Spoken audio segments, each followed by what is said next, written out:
Assalamualaikum warahmatullahi wabarakatuh. Bismillah, alhamdulillah, hamdan wa syukran laka ya Allah, salatan wa salaman alaika ya Habiballah, amma ba'd. Pemirsa, alhamdulillah berjumpa lagi dengan saya, Yulia Kamila, di program Ikhwal Jam'iyah. Mudah-mudahan kita senantiasa dalam keadaan sehat walafiat, tanpa kekurangan suatu apapun. Dan pemirsa, alhamdulillah juga telah hadir di ruang virtual masing-masing, narasumber yang luar biasa yang nanti akan membahas sebuah tema Nahdlatul Ulama dan transformasi manajemen masjid. Kita akan sapa narasumber yang hebat-hebat yang luar biasa. Yang pertama ada Dr. Haji Ahmad Zayadi, MPD. Ini Sekretaris LTMNU PBNU. Dan kalau boleh saya sapa beliau adalah dokter tapi rasa profesor ini kayaknya. Assalamualaikum Pak Dokter. Waalaikumsalam warahmatullahi wabarakatuh. Apa kabar? Insya Allah. Alhamdulillah, fi sihhatin wa afiatin. Alhamdulillah, Masya Allah. Kawan-kawan TV 9 semuanya sehat. Injih, siap. Amin, amin, rabbal alamin, nuwun sangat baik. Dan di belakang beliau ada Direktur Pelatihan Transformasi Masjid LTPN PBNU, ada Bapak Haji Sobahul Arafi MM. Assalamualaikum Pak Kiai. Waalaikumsalam warahmatullahi wabarakatuh, Kamila. Sehat ya ini? Alhamdulillah, sehat semua. Alhamdulillah, semangatnya masih terasa ini setelah pelatihan ini. Ya, Alhamdulillah pelatihan berjalan sukses untuk batch pertama di Jawa Timur dan akan semoga sukses di batch selanjutnya. Alhamdulillah, amin, amin, rabbal alamin. Baik. Ini saya izin terlebih dahulu ke Pak Dokter dulu menceritakan tentang kegiatan kemarin seperti apa begitu, apa yang diinginkan, tujuannya juga apa. Silahkan. Iya. Jadi sesungguhnya pelatihan yang diinisiasi oleh LTMNU Pengurus Besar Nahdlatul Ulama ini tentu mengacu kepada grand design Nahdlatul Ulama sendiri. Kita tahu persis bahwa NU itu selama ini berperan sentral dalam membentuk wajah Islam yang inklusif, wajah Islam yang moderat, dan tentu saja berdasarkan nilai-nilai kebangsaan keindonesiaan kita. Selama 1 abad NU, saya kira pengalaman yang sangat luar biasa, dan terbukti NU selama ini telah menjadi payung bagi pemersatu, bagi jutaan umat Islam di tanah air.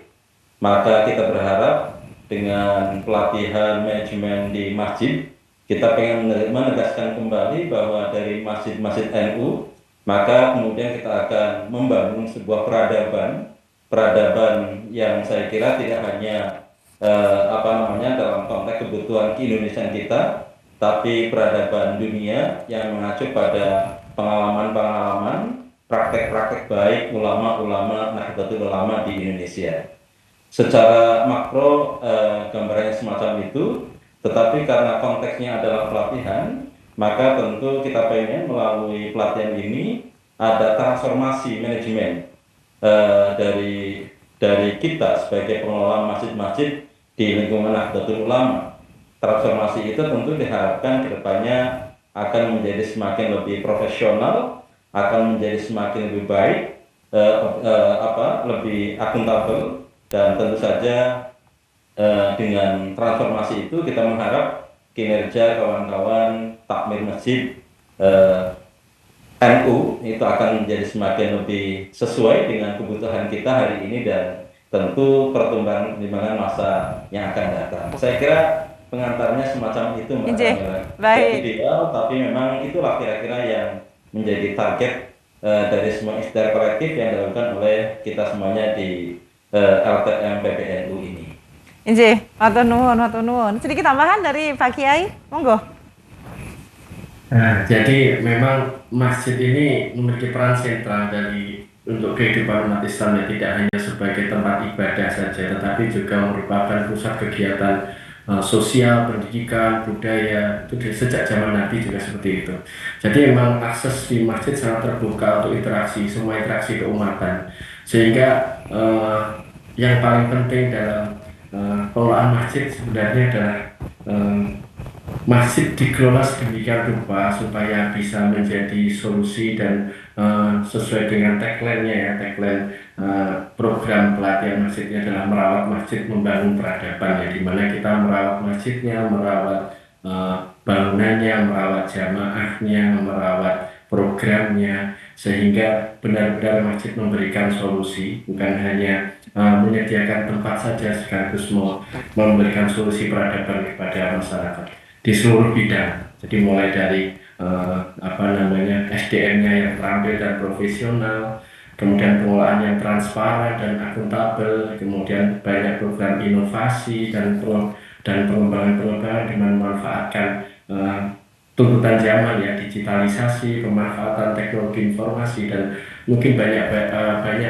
hal terkait manajemen transformasi yang memang dibutuhkan dalam pengelolaan masjid. J. Baik, Yai bisa ditambahkan untuk pelatihan transformasi kemarin ini dilaksanakan mulai kapan? Dan pesertanya siapa aja, J? Pelatihannya dilaksanakan di 3 kota, direncanakan di Surabaya dan nanti di Jakarta sama di Semarang. Di Surabaya kemarin diikuti 342 peserta yang terdiri dari berbagai pengurus takmir di wilayah Jawa Timur. Jadi dari beberapa kota kita ambil dua, dan mereka benar-benar diseleksi dan dipilih yang nantinya akan menjadi muharrik masjid atau penggerak masjid di wilayahnya dan mungkin di masjid-masjid sekitarnya dengan menerapkan ilmu manajemen atau ilmu-ilmu yang disampaikan di pelatihan transformasi masjid ini, tentang transformasi masjid tentunya. Inji, sejauh ini bagaimanakah respon saat itu bisa disampaikan? Ya, Monggo Mas Rafi. Inji.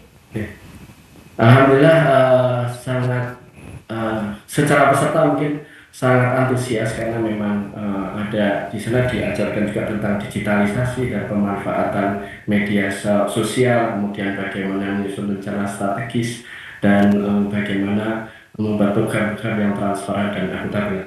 Jadi sangat antusias. Baik. Izin Pak Dokter,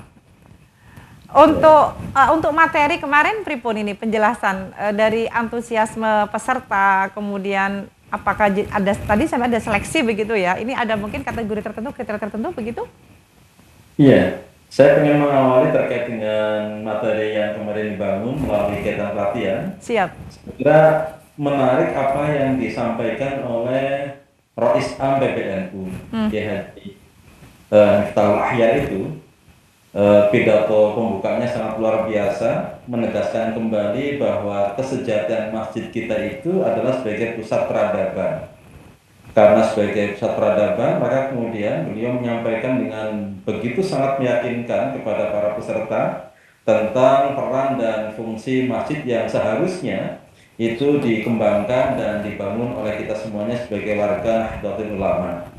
Beliau menyampaikan dan mengingatkan kita semuanya bahwa pelatihan ini penting karena kita ingin memberikan inspirasi bahwa masjid itu tidak hanya semata-mata sebagai Baitullah. Masjid itu tidak hanya semata-mata sebagai rumah ibadah pada Allah, sebagai inti dari kegiatan-kegiatan yang ada di takmir masjid. Jadi memang intinya sebagai Baitullah, tetapi tidak hanya itu. Ini yang beliau tekankan betul. Tetapi mari dengan pelatihan ini, dengan transformasi melalui pelatihan ini, kita bangun ke depan bahwa masjid itu juga sebagai Baitul Taklim. Baitul Taklim, tempat di mana kemudian penyelenggaraan pendidikan keagamaan, kemudian pusat-pusat dakwah, dan juga sebagai tempat di mana pemahaman keagamaan kita dibangun dan ditransformasikan melalui masjid sebagai ussisa ala taqwa, sebagai dasar-dasar pembentukan ketakwaan. Masjid sebagai Baitul Taklim. Lalu yang menarik berikutnya saya kira fungsi yang lainnya masjid sebagai Baitul Mal. Ini yang kadang-kala kita abai dengan peran-peran semacam ini. Masjid sebagai Baitul Mal. Masjid sebagai pusat pelaksanaan kegiatan sosial keagamaan, kegiatan-kegiatan kita berderma, zakat, infak, sedekah. Saya kira memang dibangun dari masjid-masjid ini, dan kita yakin betul Indonesia adalah negara yang paling dermawan sedunia. Maka kalau kemudian masjid dan aktivisnya itu nanti akan berfungsi sebagai para muharrik, maka potensi-potensi dana sosial keagamaan Islam itu saya kira akan bisa terkumpul dengan sangat leluasa. Dan ketika kemudian ini terkumpul, saya kira menjadi modal yang dengannya lalu kemudian kegiatan-kegiatan keagamaan itu akan semakin makmur melalui masjid. Lalu yang berikutnya, beliau dalam konteks masjid sebagai pusat peradaban, ini tentu kita harus ingat bahwa masjid itu juga sebagai baitul takmin. Baitul takmin memberikan jaminan sosial bagi masyarakat yang aktif di masjid. Dan kita merasakan jamaah-jamaah yang ada di masjid itu ta'aluk dengan jamaah-jamaah yang lain, memiliki kesetiakawanan sosial, memiliki empati, simpati, saling memberikan perlindungan, saling memberikan pertolongan, karena memang masjid sebagai baitul takmin.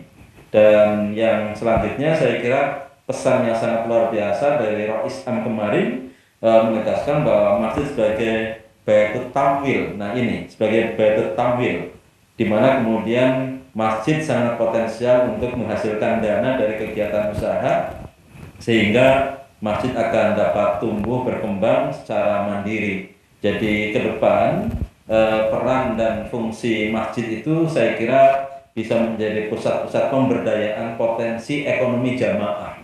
Nah, aspek-aspek yang semacam ini yang kemudian dibingkai dalam bahasa masjid sebagai pusat peradaban. Nah, kesadaran-kesadaran semacam ini yang kemudian kita akan turunkan dalam manual praktis melalui pelatihan selama 4 hari di beberapa tempat. Dan alhamdulillah Pak Raffi ini luar biasa. Dia direktur untuk pelatihan di LTM PBNU. Demikian kami Matur nuwun. Jadi pelaksananya ini Yai Raffi begitu, Pak Dokter, izin. Jadi memang beliau punya kapasitas, punya kompetensi, dan karenanya lalu kemudian kawan-kawan pengurus LTM NU, LTM PBNU memberikan otoritas, memberikan kewenangan, memberikan mandat kepada Mas Raffi untuk menjadi jenderal pelatihan bagi transformasi manajemen masjid Nahdlatul Ulama. Baik Pak teman-teman, kita segmen kedua kembali berbincang dengan narasumber saya yang hadir secara virtual. Ada yang pertama Sekretaris LTM NU PBNU yang juga beliau adalah Direktur Penerangan Agama Islam Kementerian Agama Republik Indonesia, begitu. Ada Dr. Haji Ahmad Zayadi MPD.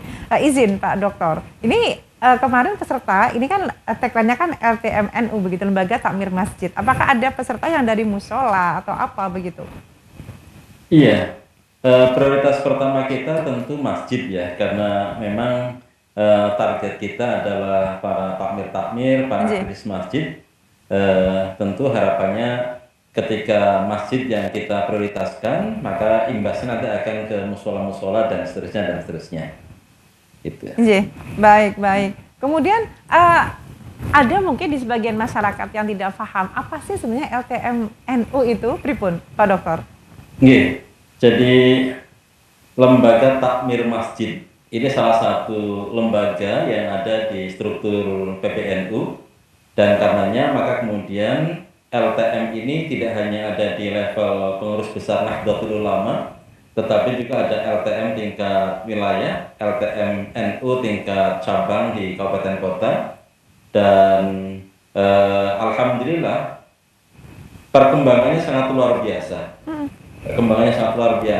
Dan masyarakat punya atensi terkait dengan lembaga takmir masjid ini, karena memang ini menjadi sebuah kebutuhan, di mana kemudian praktek-praktek yang bisa dibangun, yang dikembangkan dalam takmir masjid ini tentu ketika itu diinisiasi oleh Nahdlatul Ulama, maka tentu ada keyakinan teologis, ada keyakinan syariah kita begitu, kita tambah yakin, kita lebih percaya, karena tentu Nahdlatul Ulama itu kan basisnya dari pengalaman-pengalaman baik dari para masyayikh, para kiai yang selama ini telah memandu bagaimana kemudian umat ini berperilaku, bertindak, berakhlak dan seterusnya.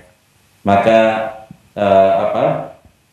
jaringan LTM PBN ini saya kira insya Allah akan maksimal untuk kemudian melayani jamaahnya melalui masjid-masjid yang dibina, yang dikelola oleh Nahdlatul Ulama. Baik. Izin Pak Dokter, ini apakah kemarin juga melibatkan teman-teman penyuluh begitu? Dalam artian panjenengan adalah Direktur Penerangan Agama Islam. Izin, pangapunten. Ya. Iya, sebagian dari peserta itu karena rata-rata para penyuluh itu kan aktivis masjid. Masya Allah. Aktivis masjid. Maka kasus di Semarang, kami bersilaturahim ketemu di forum itu tidak hanya dengan para penyuluh, tapi juga dengan para penghulu. Jadi apa ikatan-ikatan formal yang ada selama ini di kantor, kemudian semakin menguat karena ada ikatan fungsional bahwa kita sama-sama kader yang saya kira kita memiliki tanggung jawab moral, tanggung jawab keumatan yang insya Allah sama. Ini penting, maka pengalaman kemarin di Surabaya itu proses pelatihannya menjadi sangat gayeng. Karena masing-masing tentu karena aktivis masjid, maka masing-masing bercerita tentang pengalaman-pengalaman baik yang telah mereka lakukan, dan hasilnya seperti apa, itu yang kemudian diceritakan di situ. Jadi Mbak Kamila bisa membayangkan kalau kemudian di situ ada 300 peserta, maka kira-kira akan ada 300 pengalaman baik yang saya kira bisa dipelajari di situ. Dan itu sangat kontekstual karena sesuai dengan apa yang telah mereka lakukan dan kemudian hasilnya bisa dirasakan bersama-sama. Nah, proses ketika kemudian mereka bercerita tentang pengalaman-pengalaman itu, sekaligus saya kira itu adalah bagian dari eksaminasi, pengujian, sehingga pengalaman yang sudah ada itu diperbaiki terus dan bisa jadi diadopsi oleh kawan-kawan yang lain tanpa meninggalkan ciri khas dari masing-masing daerah, masing-masing kabupaten kotanya. Saya kira menarik, maka tidak hanya sebatas pelatihan, tapi yang paling penting karena inilah pendekatannya andragogi, pendekatan pendidikan orang dewasa, maka pengalaman-pengalaman itu juga menjadi penguat dan sekaligus menjadi sesuatu yang kemudian kita semakin optimis. Ternyata memang kalau kemudian kita ketemu, ada proses silaturahim, ada sharing di situ, maka insya Allah ke depan kita optimis, insya Allah kinerja dari takmir masjid di bawah binaan di dalam lingkungan LTM PBNU itu insya Allah akan semakin menjadi lebih baik lah. Ini harapan normatif yang tentu menjadi keinginan kolektif kita semuanya. Amin. Baik, izin saya ke Ya Raffi nih. Di sana takmir masjid, apakah ada peserta perempuan? Ya, jadi kemarin ada dari 47 peserta, yang 30 ada peserta intinya itu memang dari DKM Masjid yang terdaftar khusus. Kalau di Surabaya kemarin bapak-bapak semua, tapi ada 4 perempuan yang ikut bergabung di hitungan yang 37 dari satu angkatan tersebut. Jadi kemarin ada peserta yang sifatnya ada hasil seleksi kita, kemudian ada juga tambahan-tambahan. Nah, juga ada beberapa takmir yang perempuan, karena memang kita sebagai ketahui bahwa takmir kalau di masjid-masjid bukan hanya bapak-bapak saja, betul. ada bidang kewanitaan. Betul. Dan justru majelis taklim yang paling ramai di NU ini justru majelis taklimnya ibu-ibu ini. Jadi ya majelis taklim ibu-ibu yang pengajiannya juga kebanyakan di masjid atau di musola-musola, sehingga di peserta juga ada dari ibu-ibu dan baik, dan antusiasnya sama dengan bapak-bapaknya ya ini ya? Sangat antusias, dan kami menerima banyak informasi, juga pengen banyak bergabung untuk ibu-ibu karena ini keterbatasan, dan kami akan coba nanti untuk mengelaborasi ini. Dan memang pelatihan ini nantinya akan berkelanjutan, tidak hanya berhenti di pelatihan yang sifatnya fisik. Nanti kita akan melanjutkan dengan kelas online dan mungkin kelas-kelas lanjutan untuk masing-masing angkatan. Ya, oke, sepakat. Jadi tidak berhenti sampai di situ, begitu nggih? Iya. Rafi, nggih. Baik. Nah, ke depannya seperti apa? Mungkin sudah ada rancangan begitu untuk dilanjut dari pelatihan kemarin? Sudah. Jadi pelatihan ini kemarin hanya memberikan dasar-dasar tentang manajerial, komunikasi publik, kemudian penggunaan digital, kemudian selain faktor-faktor terkait fikih kemasjidan dan fikih keaswajaan, ini juga melatih memberikan kompetensi-kompetensi terkait profesionalisme dan manajemen. Ini juga yang menjadi inti dari pelatihan kita yang berbeda dari mungkin pelatihan-pelatihan kemasjidan sebelumnya ya. Ini ada proyek perubahan. Jadi setiap peserta itu ada proyek perubahan yang terus dimonitor dalam beberapa jangka waktu ke depan, mungkin setahun 2 tahun. Kalau dari Surabaya kemarin rata-rata bersepakat punya proyek perubahan dalam 1 tahun. Jadi setiap peserta mempunyai beberapa atau satu minimal proyek perubahan, dan proyek perubahan terus dipantau. Nanti setiap bulan kita akan memantau dan memanfaatkan resource yang ada dari angkatan tersebut serta resource yang ada di LTM lain, supaya bisa saling membantu untuk mewujudkan masing-masing dari peserta tersebut proyek perubahan di masjid masing-masing. Jadi kita ada form assessment, jadi ada assessment tentang apa namanya, istilah kita maturitas transformasi kemasjidan. Jadi maturitas transformasi kemasjidan di self assessment, ketemu ini dari beberapa komponen yang kiranya kurang. Nah, di situ nanti dielaborasi dan menjadi satu proyek perubahan yang menjadi janji atau menjadi komitmen dari peserta tersebut akan melakukannya di masjid masing-masing. Dan terus kita pantau dari pusat, juga ada mentornya, juga ada nanti apa istilahnya, semacam dewan yang nanti di LTM pusat untuk bisa memantau dan memberikan bantuan dari segala sisi sesuai dengan resource yang ada. Baik, Itu. baik, keren. Oke, kita punya topik pembahasan adalah Nahdlatul Ulama dan transformasi manajemen masjid. Telah hadir di ruang virtual narasumber saya yang keren-keren, subhanallah, luar biasa. Kembali saya menyapa beliau, ada Dr. Haji Ahmad Zayadi MPD.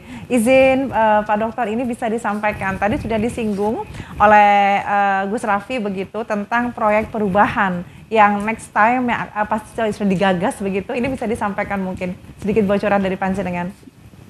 Jadi ini saya kira yang menjadi pembeda antara paket pelatihan yang kami inisiasi dengan yang lainnya, dan saya bilang ke kawan-kawan memang kita harus punya distingsi. Dengan distingsi ini maka kemudian ada kerinduan, ada keingintahuan kawan-kawan untuk mengikuti paket pelatihan ini. Kalau sudah punya semangat untuk mengikuti, maka insya Allah secara psikologis dia akan berusaha semaksimal mungkin untuk kemudian berkomitmen agar hasil-hasil pelatihan itu bisa teraplikasikan dalam tata kelola takmir masjid di lingkungan LTM NU ini. Terkait dengan apa yang tadi Mas Raffi sampaikan, ada proyek perubahan, karena memang distinksinya di sini proyek perubahan. Proyek perubahan itu kalau kemudian kita lihat memang terkait dengan sejumlah inovasi. Jadi ada komitmen untuk kemudian ke depan layanan takmir masjid NU itu akan semakin lebih inovatif, kira-kira seperti itu. Nah, inovasi di bidang apa saja? Tentu menyesuaikan dengan kapasitas, menyesuaikan dengan kebutuhan, menyesuaikan dengan sumber daya yang dimiliki oleh masing-masing masjid itu. Tetapi secara garis besar itu meliputi tiga inovasi saya kira. Yang pertama inovasi manajemen, ini tentu sesuai dengan pelatihannya. Inovasi manajemen ini meliputi misalnya yang mungkin bisa dilakukan oleh mereka setelah mengikuti pelatihan ini terkait dengan digitalisasi administrasi kemasjidan. Ini saya kira masjid-masjid tertentu yang sudah siap dengan tingkat literasi teknologi yang tinggi, saya kira bisa membangun prototipe ini. Masjid yang dari sisi layanan administrasinya sudah terdigitalisasi. Kemudian misalnya literasi keuangan keuangan syariah, keuangan masjid, saya kira kalau hari-hari ini kan misalnya infak itu sudah mulai pakai kris dan segala macam, ini kan bagian dari inovasi itu. Tetapi untuk sampai kepada tahapan itu kan perlu ada inovasi. Kemudian misalnya perpustakaan masjid, ini saya kira akan sangat mungkin untuk kemudian dikemas dengan cara-cara yang lebih bagus, cara-cara digital. Ini terkait dengan inovasi dari sisi manajemen. Kemudian yang kedua menyangkut inovasi dari sisi program dan layanan yang dikembangkan di masjid-masjid itu. Kalau Kiai Miftah di awal menyampaikan bahwa masjid itu sebagai pusat peradaban, maka banyak peluang, banyak tantangan yang sesungguhnya bisa dikerjakan oleh takmir-takmir masjid itu. Bagaimana kemudian misalnya layanan takmir itu di samping layanan untuk jamaah, layanan ibadah, juga misalnya membuka klinik kesehatan. Kemudian isu-isu terkait dengan pemberdayaan potensi ekonomi jamaah. Ini kan bagian dari inovasi itu yang terkait dengan program dan pelayanan masjid. Kemudian misalnya masjid yang ramah disabilitas, masjid yang ramah lingkungan, masjid yang ramah anak, dan termasuk saya kira masjid yang ramah musafir. Ini penting juga. Ya. Musafir, karena di beberapa tempat masjid itu juga menjadi tempat istirahat. Jadi kalau kemudian ada layanan khusus bagi para musafir yang yang istirahat di situ, saya kira akan membekas, ada kesan yang sangat positif dengan masjid, ta'aluk dengan masjid. Kemudian tentu pelatihan imam dan khatib, ini saya kira juga bisa diinisiasi terkait dengan inovasi program pelayanan ini. Lalu yang berikutnya, tidak menutup kemungkinan juga ada inovasi yang terkait dengan penggunaan perangkat-perangkat teknologi. Karena bagi kita teknologi itu alat bantu untuk kemudian kita menjadi lebih maksimal, lebih optimal, lebih efisien, dan tentu saja lebih berkualitas. Misalnya saya bayangkan kalau misalnya kajian-kajian di masjid-masjid NU itu dilakukan dengan live streaming, itu saya kira akan sangat luar biasa impact-nya kepada masyarakat, akan menjadi rujukan begitu. Jadi tradisi untuk kemudian mempublish begitu, kemudian menyiarkan secara langsung, termasuk misalnya juga dimulai dengan recording khotib dan penceramah. Kalau tidak mau langsung, saya kira juga menjadi bagian, dan yang penting untuk kemudian kita lakukan sekurang-kurangnya dengan cara semacam itu kita menyuguhkan warna ini loh, ketika kemudian Masjid NU itu ya kira-kira memberikan gambaran semacam ini. Nah, dengan cara semacam ini kita berharap dakwah Nahdiyah itu akan semakin lebih kuat melalui masjid-masjid Nahdlatul Ulama. Saya kira beberapa pilihan terkait dengan proyek perubahan dan inovasi-inovasi yang dimungkinkan bisa diinisiasi oleh para pengurus takmir masjid itu. Baik, luar biasa penjelasannya. Geser dulu saya ke Gus Raffi. Ini izin penjelasan berikutnya. Ada 3 titik ya, Surabaya, Semarang, Jakarta, Semarang. Oke, ini yang pertama yang dilaksanakan yang mana ini? Surabaya kemarin. Oh, Surabaya. 1 Agustus sampai 2 Sabtu sampai Minggu Senin. Minggu depan ini tanggal 7 sampai 9 di Jakarta. Kemudian tanggal 14 sampai 16 September ini nanti di Semarang. Untuk wilayah Jawa Tengah. Baik. Berarti rekrutmen peserta pun juga sudah berjalan ini ya untuk yang di Semarang. Ya. Atau yang di Jakarta. Ya. Baik. Jadi yang Jakarta nanti mulai Sabtu. Sabtu pagi. Ya. Baik. Izin kita beri sejenak para kiai kembali berbincang dengan 2 narasumber saya. Izin ke Mas Raffi ini. Mas bisa disampaikan, mungkin ada analisa dari Mas Raffi, ini masjid yang bagus itu yang bagaimana sih? Yang jamaknya banyak, kemakmurannya terukur begitu? Atau yang kasnya habis dengan banyak kegiatan? Atau pripun? Tunjuk. Jadi sebenarnya tentang kemajidan ini ada 3 aspek yang diukur ya, ada idaroh, ada imaroh, ada riayah. Jadi bisa dilihat dari administrasinya, kemudian bagaimana pengelolaannya, dan yang kedua terkait sarananya. Kalau administrasinya bagus, penggunaan ada akuntabilitasnya, kemudian penata usahanya memadai dan dengan dukungan manajemen yang kuat, serta pengelolaannya, sholatnya, bagaimana layanan jamaahnya, termasuk tadi jamaah banyak, majelis taklimnya rame, dan ada unsur lagi yang ketiga adalah tadi apa namanya riayah terkait Iya ya. fasilitas ya, fasilitasnya bagus, semua memadai, ramah lingkungan, ramah anak, ramah disabilitas, ramah gender dan macam-macam. Jadi ada beberapa unsur yang dinyatakan masjid baik, makanya di pelatihan ini ada self assessment tentang maturitas transformasi masjid tersebut, eh, sehingga mana masjid yang dinilai baik dan mana masjid yang dinilai tidak baik. Ini satu, sebenarnya di Nahdlatul Ulama ini banyak masjid yang bagus, namun kurangnya adalah publikasi. Jadi marketingnya ini kurang. Ya. Sehingga yang muncul di permukaan apa namanya kurang. Nah, padahal banyak kalau kita lihat dari hasil survei, hasil review, ternyata banyak program-program masjid yang inovatif yang layak jual atau layak untuk diadaptasi oleh masjid-masjid lain. Nggih, nggih, nggih, nggih. Dan ini pun diberikan ada pelatihan itu ya Mas untuk marketing apa segala macam kemarin? Ya, diberikan pelatihan penggunaan media sosial, penggunaan media-media digital dan berbagai kanal informasi untuk dimanfaatkan. Nggih, baik, baik. Kemudian dari Mas sendiri harapan dari pelaksanaan pelatihan kemarin seperti apa untuk semuanya? Kalau harapannya ya masjid lebih inklusif, lebih inovatif, lebih relevan, lebih bisa berkolaborasi, bersinergi dan memanfaatkan seluruh resource atau kapasitas dari keumatan untuk membangun peradaban keumatan juga.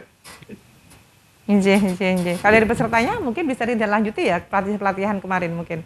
Iya, terus berkelanjutan dan tadi proyek perubahan dan kelompok tersebut atau angkatan tersebut akan terus dalam satu grup akan terus dipantau dan mungkin nanti juga ada pertemuan lanjutan, reuni, kopi darat dan lain-lain nanti ada program-program lanjutan. Nggih, baik, baik. Terima kasih penjelasannya. Izin saya ke Pak Dokter, tambahan dari panjenengan di segmen terakhir ini. Ya, saya kira menegaskan kembali apa yang disampaikan oleh Mas Raffi tadi, apa yang kita lakukan melalui pelatihan transformasi manajemen masjid ini sesungguhnya mengingatkan kita semuanya bahwa NU itu dilahirkan dengan mengusung cita-cita peradaban, yaitu dalam rangka apa mewujudkan tatanan dunia yang harmonis dan adil begitu berdasarkan akhlakul karimah dan tentu saja penghormatan terhadap kesetaraan martabat kemanusiaan kita. Nah, maka dalam rangka itu strategi yang bisa kita lakukan dalam rangka menuju cita-cita itu diawali dengan konsolidasi basis. Melalui apa? Melalui masjid-masjid yang ada. Jadi basis jamaah dari Jam'iyah Nahdlatul Ulama itu kan ada di masjid-masjid. Nah, sisi lain dari pelatihan ini sebenarnya adalah konsolidasi basis massa NU, sekaligus dengan konsolidasi itu pada saatnya akan bisa memberdayakan Jam'iyah sebagai kekuatan kultural untuk merawat nilai-nilai luhur yang diwariskan oleh para muassis Nahdlatul Ulama, oleh para kiai, oleh para masyayikh, tentu dalam rangka memperkuat wawasan ke-NU-an kita dan kebangsaan kita dalam bingkai negara kesatuan Republik Indonesia. Jadi kira-kira ujung akhirnya di situ. Ini basis massa yang harus kemudian kita garap karena pemberdayaannya dari situ, sehingga pada akhirnya cita-cita luhur dari para muassis NU mendirikan NU itu insya Allah dengan wasilah masjid ini insya Allah akan bisa kita ikhtiarkan secara maksimal. Ya, amin. Amin, amin, amin, subhanallah. Sebagai closing statement dari panjenengan Pak Dokter, monggo. Monggo Mas Raffi. Jadi masjid memang selama ini dianggap sebagai apa ya, dinomorduakan. Jadi masjid dinomorduakan sebagai tempat setelah selesai dari yang nomor satu, misalkan tempat kerja atau tempat hiburan atau tempat lain. Kami berharap dengan pelatihan ini bisa meningkatkan atau memotivasi baik bagi para muharrik atau bagi para takmir masjid untuk bisa menjadikan masjid ini nomor satu, dalam arti memang menjadi tidak setidak-tidaknya karena masjid adalah tempat sholat, dan yang kedua menjadi nomor satu dalam kehidupan sehingga bisa menjadi pusat dari langkah-langkah atau dari strategi dakwah ataupun peningkatan kesejahteraan ataupun perawatan dan mewujudkan peradaban yang berkesinambungan bagi masyarakat. Mungkin itu. Injih. Baik, baik, Pak Nuwun, subhanallah. Izin Pak Dokter, gerakan cinta masjid. Siap. Subhanallah. Injih. Matur nuwun sangat kebersamaannya dengan kami di TV 9 Nusantara, memberikan pencerahan kepada masyarakat terkait tema kita yang luar biasa, Nahdlatul Ulama dan transformasi manajemen masjid. Matur nuwun sangat atas waktu dan hadirnya. Semoga sehat selalu. Amin. Terima kasih. Baik, nggih, sama-sama. Dan pemirsa, usai sudah kebersamaan kita di program Ikhfal Jam'iyah. Mudah-mudahan diskusi kita bermanfaat kita semuanya. Dan saya Yulka Abdullah segala pamit. Terima kasih. Wallahul muwaffiq ila aqwamit thoriq. Wassalamualaikum warahmatullahi wabarakatuh.